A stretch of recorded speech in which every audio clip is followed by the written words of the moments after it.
درنو لیدونکو او ګرانو زده کوونکو سلام او ستړي مشئ. خوښ یم چې د ریاضي صنف په خپرونه کې مو د خدمت ویاړ لرم. هیله لرم چې وخت به مو په خیر او عافیت سره تیریږي. وایي چې هغه کار بریالی وي چې دوامداره وي، ولو که هغه لږ هم وي.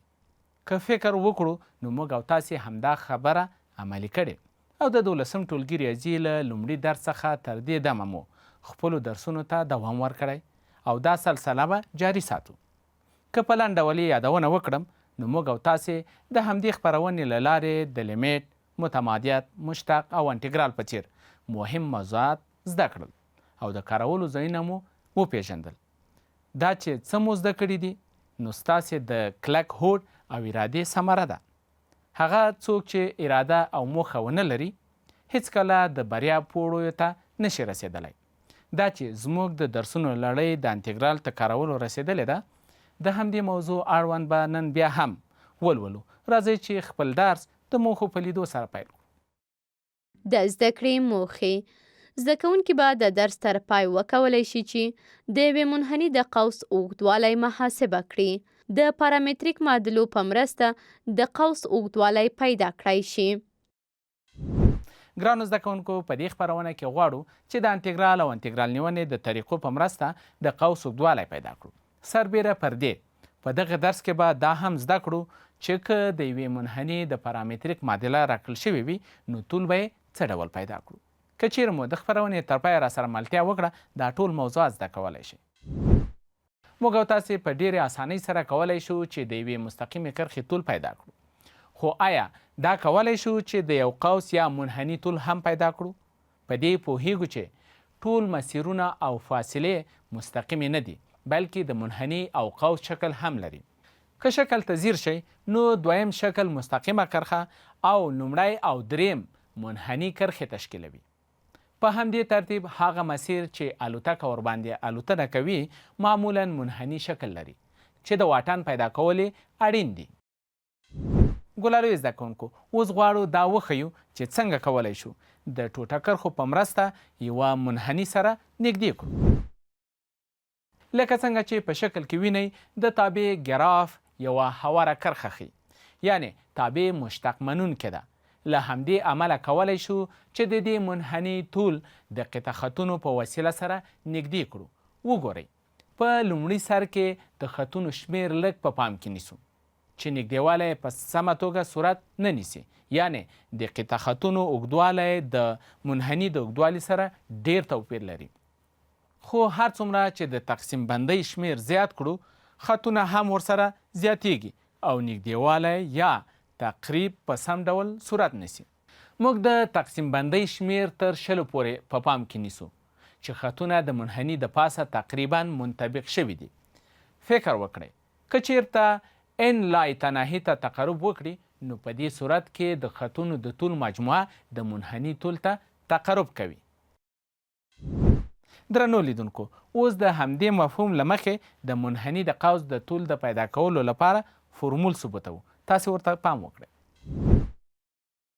د وای مساوي اف ایکس تابع په پام کې نیسو چې د ایکس صفر او ایکس ان په تړلي انټروال کې متمادي او د ایکس صفر او ایکس ان په خلاص انټروال کې مشتق منونکې ده. پر دې سربیره مشتقي تابع هم باید متمادي او محدوده وي. په دې صورت کې مونږ کولی شو چې دا منحني د ان مستقیمې قطع کرښې په مرسته نږدې کړو. کولی شو چې د مستقیمې کرښې اوږدوالی د دوو ټکو ترمنځ د واټن د فورمول او یا د فیثاغورس د قضیې په مرسته پیدا کړو. لکه څنګه چې په شکل کې لیدل کیږي د مستقیمو کرښو انجامونه چې د اف ایکس تابع په ګراف باندې واقع دي په پی یو، پی دوه، پی درې تر پی آی منفي یو او پی آی نه تر پی ان سره ښودل شوي دي. راځئ چې د پی آی منفي یو او پی آی د دوو مجاورو ټکو ترمنځ واټن په یو بل شکل کې یو څه لوی وښیو. لکه څنګه چې لیدل کیږي یو قایمه زاویه مثلث رامنځته شوی چې یوه قایمه زوله د اکس له محور سره موازي، یعنی دلتا اکس مساوي اکس آی منفي اکس آی منفي یو او بله زوله د وای له محور سره موازي ده، یعنی دلتا وای مساوي اف اکس آی منفي اف اکس آی منفي یو کیږي. د فیثاغورس د قضیې له مخې لیکو چې قیمت مطلقه د پی آی منفي یو مساوي کیږي له جذر د اکس آی منفي یو کل مربع جمع اف اکس آی منفي یو کل مربع سره، چې د دې پر ځای دلتا اکس او دلتا وای لیکو چې دا مساوي کیږي له جذر د دلتا اکس مربع جمع دلتا وای مربع سره. څنګه چې د متوسط قیمت فرمول په مرسته اف اکس آی منفي یو مساوي مشتق د اف اکس آی ضرب اکس آی منفي یو ډول دی، چې دا رنګه هم لیکلی سو چې دلتا وای مساوي مشتق د اف اکس آی ضرب دلتا اکس. اوس نو د دلتا وای قیمت په وضع کولو سره لرو چې قیمت مطلقه د پی آی منفي یو مساوي کیږي له جذر د دلتا اکس مربع جمع اف زبر د اکس آی ضرب دلتا اکس کل مربع سره. اوس دلتا اکس مربع د داخلي دواړو حدونو په داخل کې مشترک جذر نیسو او په جلا توګه د جذر لاندې لیکو چې جذر د یو جمع اف زبر د اکس آی کل مربع ضرب جذر د دلتا اکس کل مربع سره. د دلتا اکس مربع د جذر سره اختصارو، نو جذر د یو جمع اف زبر د اکس آی کل مربع ضرب دلتا اکس پلاس راځي. دا فرمول یوازې پی آی او پی آی منفي یو واټن سره نږدې کوي. غواړو چې دغه فرمول ته د راکړل شوي قوس د ټول اوږدوالي لپاره په اکس صفر او اکس ان په تړلي انټروال کې پراخوالی ورکړو. له همدې امله د تقسیماتو شمیر زیاتوو.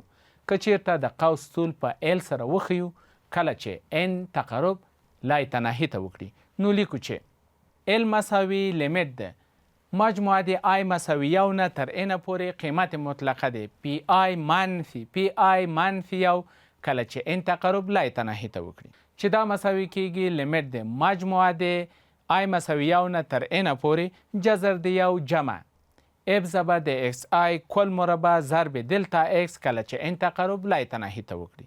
دا چې د ریمان د مجموعې لیمیت د معین انټګرال سره مساوي ده، نو لیکو چې ال مساوي کیږي انټګرال د اکس صفر نه تر اکس ان جذر د یو جمع اف زبر د اکس آی کل مربع ضرب د اکس سره. اف زبر د اکس آی کل مربع مساوي دی وای پر دی اکس کل مربع کیږي. اوس همدا قیمت په فرمول کې وضع کوو چې ال مساوي انټګرال د اکس صفر نه تر اکس ان جذر دی یو جمع دی وای پر دی اکس کل مربع ضرب دی اکس. په همدې شکل کې که چیرته د اکس مساوي جی وای تابع ولرو، د قوس اوږدوالی د ال مساوي انټګرال د وای صفر نه تر وای ان جذر دی یو جمع دی اکس پر دی وای کل مربع ضرب دی وای فرمول له مخې لاسته راځي. اوس به له دې فرمول څخه د ګټې اخیستنې شرایط زده کړو. موږ هغه فرمول ترلاسه کړل چې په مرسته یې په یوه مشتق منونکې تابع کې د قوس اوږدوالی محاسبه کیږي. هیله ده چې تاسې ثبوت زده کړی وي. اوس راځئ چې په مشخص ډول د قوس د اوږدوالي فرمولونه وګورو. د وای مساوي اف اکس منحني قوس اوږدوالی که چیرې د اف اکس تابع د ا او بی په تړلي انټروال کې متمادي او د A او B په انټروال کې مشتق منونکي او مشتقي تابع هم متمادي او محدوده وي، په دې صورت کې د منحني د قوس اوږدوالی د لاندې فرمول په مرسته لاسته راځي. د X مساوي جی وای منحني قوس اوږدوالی که چیرته د جی وای تابع په سی او ډي تړلي انټروال کې متمادي او په سی او ډي انټروال کې مشتق منونکي او مشتقي تابع هم متمادي او محدوده وي، په دې صورت کې د منحني د قوس اوږدوالی د لاندې فرمول په مرسته لاسته راځي. ګرانو زده کوونکو، هیله لرم چې دا فرمولونه مو زده کړي وي او له ځان سره مو نوټ کړي هم وي. اوس راځئ د همدې موضوع اړوند څو مثالونه حل کړو. مثال: د وای مساوي 1/2 x په توان د 3/2 منحني د قوس اوږدوالی په 0 او 1 تړلي انټروال کې محاسبه کړئ. لکه څنګه چې په مثال کې ښکاري د وای تابع د ایکس مستقل متحول له مخې راکړل شوې ده، نو د ال مساوي انټګرال د ا نه تر بي پورې جذر د یو جمع dy پر ډي ایکس کل مربع ضرب ډي ایکس له فورمول څخه کار اخلو. پوهیږو چې موږ او تاسې ته تابع په وای مساوي 1/2 ایکس په توان د 3/2 ډول راکړل شوې ده. نو مشتق لاسته راوړو چې dy پر ډي ایکس مساوي کیږي له 1/2 ضرب 3/2 ضرب ایکس په توان د 1/2 سره، چې د ضربولو څخه وروسته 3/4 ضرب جذر د ایکس په لاس راځي. دا چې په فورمول کې dy پر ډي ایکس کل مربع دی، نو د مساوات دواړه خواوې مربع کوو چې dy پر ډي ایکس کل مربع مساوي کیږي له 3/4 ضرب جذر د ایکس کل مربع، چې د مربع کولو څخه وروسته 9/14 ایکس په لاس راځي. اوس د دې قیمت په وضع کولو سره لرو چې ال مساوي کیږي انټګرال دی 0 نه تر 1 پورې جذر د 1 جمع 9/14 ایکس ضرب ډي ایکس سره. د دې انټګرال د محاسبې لپاره د یو مساوي 1 جمع 9/14 ایکس تعویض ترسره کوو. په دې تعویض سره سرحدونه هم بدلون کوي. که چیرې ایکس مساوي 0 شي په مقابل کې یو مساوي 1 کیږي، او که چیرې ایکس مساوي 1 شي په پایله کې یو مساوي 25/14 کیږي. اوس په فورمول کې د دې قیمتونو په وضع کولو سره لرو چې ال مساوي کیږي 14/9 ضرب انټګرال د 1 نه تر 25/14 یو په توان د 1/2 ضرب ډي یو سره، چې د دې د انټګرال حاصل مساوي کیږي له 14/9 ضرب 2/3 ضرب یو په توان د 3/2 له 1 نه تر 25/14 پورې. د سرحدونو په وضع کولو سره لرو چې 22/20 ضرب 25/14 کل په توان د 3/2 منفي 1 کل په توان د 3/2 سره، چې د ساده کولو څخه وروسته 1/4 په لاس راځي، چې دا تقریبا مساوي کیږي له 1.129 سره. ګلالۍ زده کوونکو، هیله لرم چې تر دې دمه مو لوستل شوي موضوعات په ذهن کې ناست وي او په کتابچو کې مو هم لیکلي وي. دا چې را سره ستړي نشئ، نو یوه لنډه دمه اخلو او له دمې څخه وروسته بیرته خپل درس ته راګرځو. را سره واوسئ.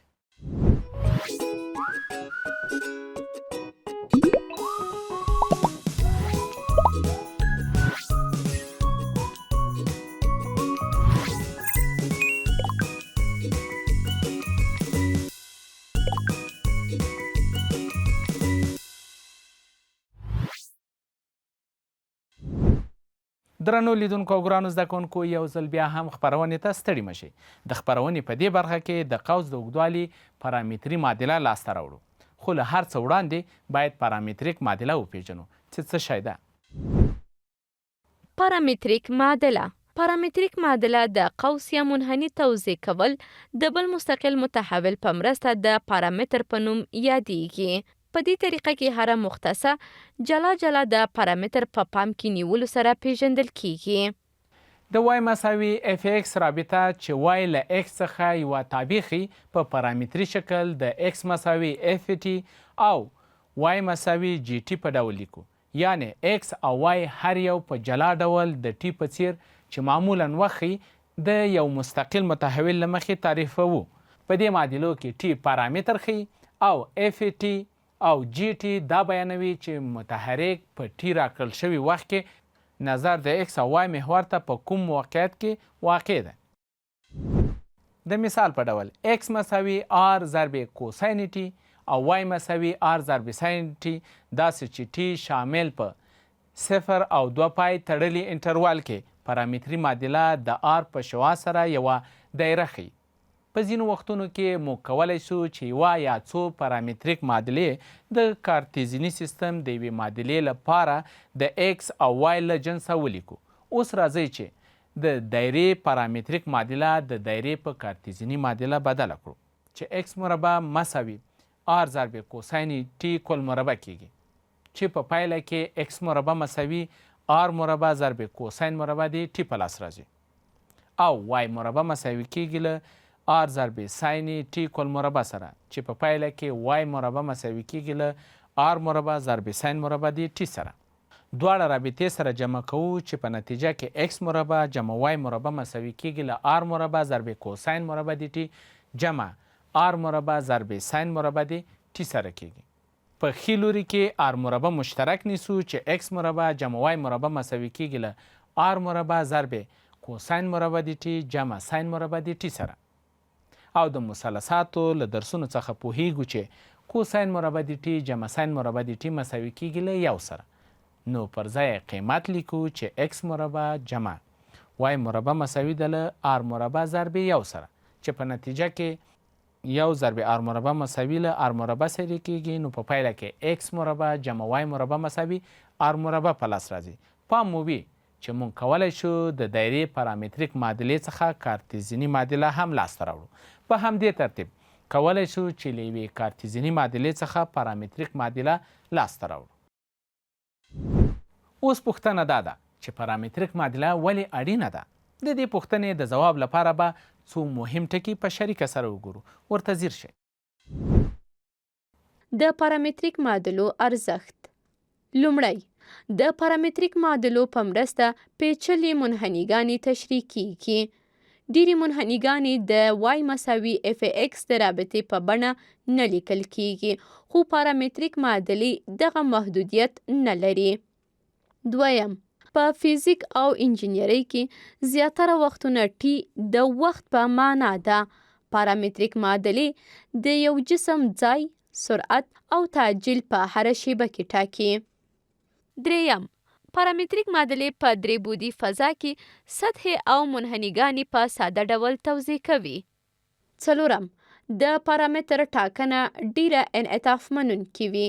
داسې هم کېدای شي چې پارامتر داسې وټاکل شي چې حرکت تیز یا ورو شي یا په یو ځانګړي لوري حرکت وکړي. درنو لیدونکو او ګرانو زده کوونکو، دا چې پارامتریک معادله مو وپېژندله او په ارزښت یې وپوهېدئ، نو د خپرونې په جریان کې به د قوس د اوږدوالي پارامتریک فورمول ولولو او مثالونه به یې هم پکې حل کړو. تاسو ورته ځیر شئ. د پارامتریک معادلو له مخې د منحني د قوس اوږدوالی که چیرې یوه مسطح منحني د ایکس مساوي ایکس ټي، وای مساوي وای ټي، داسې چې ټي لوی او مساوي له A او کوچنی او مساوي له B وي، د پارامتریک معادلو په مرسته تعریف شوي وي، داسې چې ایکس ټي او وای ټي نظر د ټي پارامتر ته مشتق منونکي وي. نو په دې صورت کې د دغه منحني د قوس اوږدوالی د لاندې فورمول له مخې محاسبه کیږي. درنو لیدونکو پام وي چې د ال مساوي انټګرال دی A نه تر B پورې جذر دی D x پر D T کل مربع جمع डी واي پر D T کل مربع ضرب D T په فورمول کې د پارامتریک تابعګانو مشتق منل اصلي شرط ده. ولی؟ ځکه چې د فورمول په داخل کې له مشتق څخه کار اخیستل شوی دی. که چیرې پارامتري معادلې مشتق منونکې نه وي، نو له دې فورمول څخه ګټه نشو اخیستی.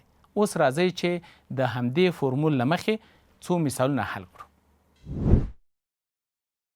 مثال، د دایرې معادله په ایکس مربع جمع وای مربع مساوي یو ډول راکړل شوې ده. د لاندې پارامتریک معادلو په مرسته یې محیط محاسبه کړئ.